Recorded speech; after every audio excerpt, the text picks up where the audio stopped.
বাসা থেকে একটু বের হচ্ছিলাম, হঠাৎ দেখি পাশের বাসা থেকে খালা খুব তড়িঘড়ি করে দৌড় দিচ্ছে, জানি না কেন।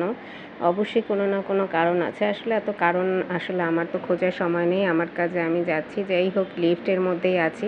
হঠাৎ লিফটে কাউকে না দেখে নিজেরই অজান্তে মন চাইলো যে একটু ছবি তুলি। ওমা, ছবি তুলতে গিয়ে দেখলাম ভিডিও প্লে হয়ে গেছে, তো ভিডিওটাই করে নিলাম। যাই হোক, আসলে কেনাকাটা মোটামুটি শেষ। একটুখানি কেনাকাটা করতেই আসছিলাম, খুব বেশি করি নাই। এখন বাসার দিকেই যাব, এজন্যই আর কি বের হয়ে গেলাম। তো লিফটের মধ্যে এই তো একটু টুংটাং করে ভিডিও করা, আমাদের আসলে এগুলো হচ্ছে অভ্যাস। যাওয়ার পথে টুকিটাকি কেনাকাটাও আছে, যেহেতু আমরা মেয়েদের অভ্যাসই হচ্ছে এটা ওইটা দেখা আর কেনাকাটা করা। এদিকে দুইটা ভাইয়া মিলে কলা খাচ্ছিল এবং কিছু কলাও কিনছিল। তো বাসার দিকেই কিন্তু আস্তে আস্তে করে আসতেছি, কারণ আমাদের তো আসলে কোনো কাজকর্মই নাই, খালি টুংটাং করে এটা ওইটা যাই দেখি তাই ভিডিও করা শুরু করে দেই। বাসায় চলে আসছি সন্ধ্যার দিকে।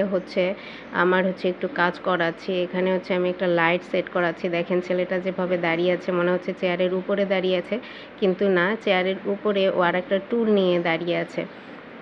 তো এই যে লাইটটা ফিট করা হয়ে গেল। লাইটের আলোটাও বেশ ভালোই ছিল। তা যেহেতু টুকিটাকি কাজ করি, যার কারণে একটা লাইটে একটু আলো কম হয়, তাই আরেকটা লাইট বসিয়ে নিলাম। এই রুমেও এক্সট্রা আমার একটা লাইট ছিল, তাই এখানে আরেকটা লাইট সেট করলাম।